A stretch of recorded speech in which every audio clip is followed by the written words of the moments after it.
ಕೋಗಿಲು ಸಂತ್ರಸ್ತರಿಗೆ ನಿವೇಶನ ಭಾಗ್ಯ ಅಲ್ಲ, ಮನೆ ಭಾಗ್ಯ ಇವತ್ತು ಕೂಡ ಸಿಗಲ್ವಾ?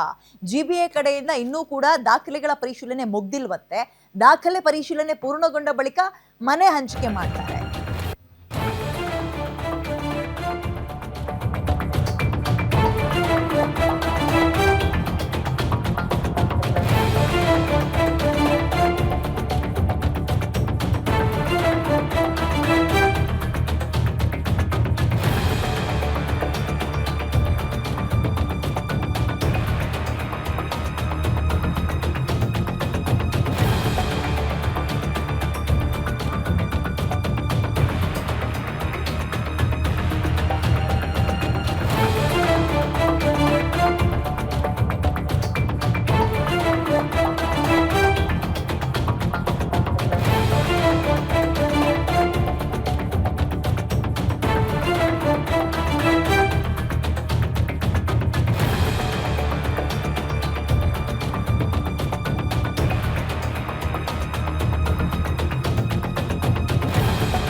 DCM ಕೂಡ ಮನೆ ಹಂಚಿಕೆಗೆ ಇನ್ನೂ ಪರ್ಮಿಷನ್ ಕೊಟ್ಟಿಲ್ಲ. ಸಂಬಂಧಪಟ್ಟ ಇಲಾಖೆಯ ಸಚಿವರು ಈ ಬಗ್ಗೆ ತೀರ್ಮಾನವನ್ನ ಮಾಡ್ತಾರೆ.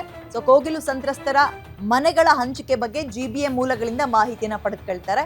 ಆಮೇಲೆ ನಂಬರ್ಸ್ ಹೇಳೋದಾದ್ರೆ 150ಕ್ಕೂ ಹೆಚ್ಚು ಅಲ್ಲಿ ಡೆಮಾಲಿಷನ್ ಮಾಡಿದ್ದು. ನಮಗೆ ಮನೆ ಬೇಕು, ಮನೆ ಕಳ್ಕೊಂಡಿದ್ದೀವಿ ಅಂತ ಹೋಗಿರುವ ಅರ್ಜಿಗಳ ಸಂಖ್ಯೆ 300ಕ್ಕೂ ಹೆಚ್ಚು. ಈಗ ಆರಂಭದಲ್ಲಿ 25 ಜನರನ್ನ ಕನ್ಸಿಡರ್ ಮಾಡಿದ್ದಾರೆ. ಕೆಲವೊಂದು ಸ್ಕೇಲ್ ಅಥವಾ ಮಾಪನ ಏನಪ್ಪಾ ಅಂತ ಹೇಳಿದ್ರೆ ಇಲ್ಲೇ 5 ವರ್ಷ ಇರಬೇಕು, ಅವ್ರ ರೇಷನ್ ಕಾರ್ಡನ್ನು ಗಮನಿಸ್ತಾರೆ. ಇವೆಲ್ಲವನ್ನ ಲೆಕ್ಕಾಚಾರ ಹಾಕ್ಕೊಂಡು ಅವ್ರುಗಳಿಗೆ ಮನೆಯನ್ನು ಕೊಡೋಕೆ ಮುಂದಾಗ್ತಾ ಇದ್ದಾರೆ. 1 BHK ಅಂದರೆ 1 ಬೆಡ್ರೂಮ್, 1 ಹಾಲ್, ಬೆಡ್ರೂಮ್, ಕಿಚನ್, 1 ಬಾತ್ರೂಮ್ ಇರುವಂತಹ ಮನೆ 25 ಜನಕ್ಕೆ. ಬಟ್ ನೆನ್ನೆ ಅಂದರು ಅದಾಗಲಿಲ್ಲ, ಇವತ್ತು ನಾಳೆ ಅಂತ ಇದ್ದಾರೆ. ಸೊ ಇವತ್ತು ಕೂಡ ಆಲ್ಮೋಸ್ಟ್ ಡೌಟು, ನಾಳೆ ಅಥವಾ ನಾಡಿದ ಕಾದು ನೋಡಬೇಕು. ಸೊ ಇವತ್ತು ಕೂಡ ಮನೆಯನ್ನ ಕೊಡೋದ್ರ ಬಗ್ಗೆ ಪರ್ಮಿಷನ್ ಕೊಟ್ಟಿಲ್ಲ.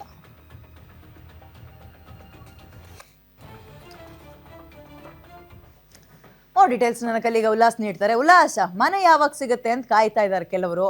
ಸೊ ಯಾರ್ಯಾರಿಗೆ ಕೊಡೋದು ಅನ್ನೋ ಫೈನಲ್ ಲಿಸ್ಟ್ ಅನ್ನು ರೆಡಿ ಮಾಡ್ಕೊಂಡಿದ್ದಾರಾ? ಅಂಡ್ ಯಾಕೆ ತಡ ಆಗ್ತಾ ಇದೆ? ಯಾವಾಗ ನಿರೀಕ್ಷೆ ಮಾಡ್ಬೋದು ಅವರು? ವಿದ್ಯಾ, ಕಳೆದ ತಿಂಗಳು 20ನೇ ತಾರೀಕು GBA ವತಿಯಿಂದ ಕೋಗಿಲು ಕ್ರಾಸ್ನಲ್ಲಿ 2 ಕಾಲೋನಿಗಳನ್ನು, ವಸೀಂ ಕಾಲೋನಿ ಮತ್ತು ಫಕೀರ್ ಕಾಲೋನಿಯಲ್ಲಿದ್ದಂತಹ ಸುಮಾರು 167 ಮನೆಗಳನ್ನು ಡೆಮಾಲೇಷನ್ ಮಾಡುವಂಥ ಕೆಲಸವನ್ನು ಮಾಡ್ತು.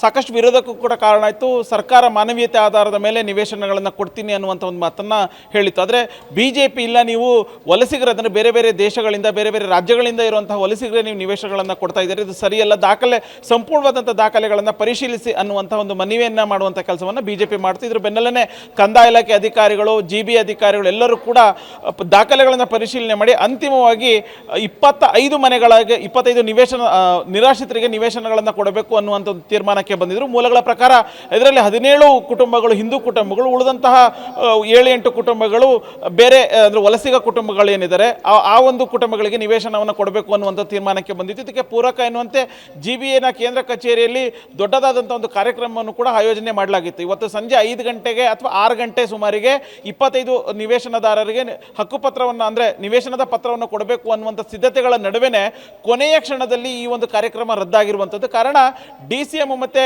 CM ಇವತ್ತು ಕಾರ್ಯಕ್ರಮವನ್ನು ನಡೆಸೋದು ಬೇಡ ಅನ್ನುವಂಥ ಒಂದು ಮೌಖಿಕವಾದಂಥ ಸೂಚನೆಯನ್ನು ಕೊಟ್ಟಿದ್ದಾರೆ. ಹಾಗಾಗಿನೇ ಕಾರ್ಯಕ್ರಮ ರದ್ದಾಗಿದೆ ಅನ್ನುವಂಥ ಒಂದು ಮಾಹಿತಿ ಇದ್ದರೆ, ಮತ್ತೊಂದು ಮಾಹಿತಿ ಪ್ರಕಾರ ಜಿಲ್ಲಾಧಿಕಾರಿಗಳ, ಅಂದರೆ ಕಂದಾಯ ಇಲಾಖೆ ಅಧಿಕಾರಿಗಳಿಂದ 2ನೇ ಹಂತದ ದಾಖಲೆಗಳ ಪರಿಶೀಲನೆ ಆಗಬೇಕಾಗಿದೆ. ಸೊ ಹಾಗಾಗಿ ವಿಳಂಬ ಆಗ್ತಿದೆ ಅನ್ನುವಂಥ ಮತ್ತೊಂದು ಕಾರಣ ಸಿಗ್ತಾ ಇರುವಂಥದ್ದು.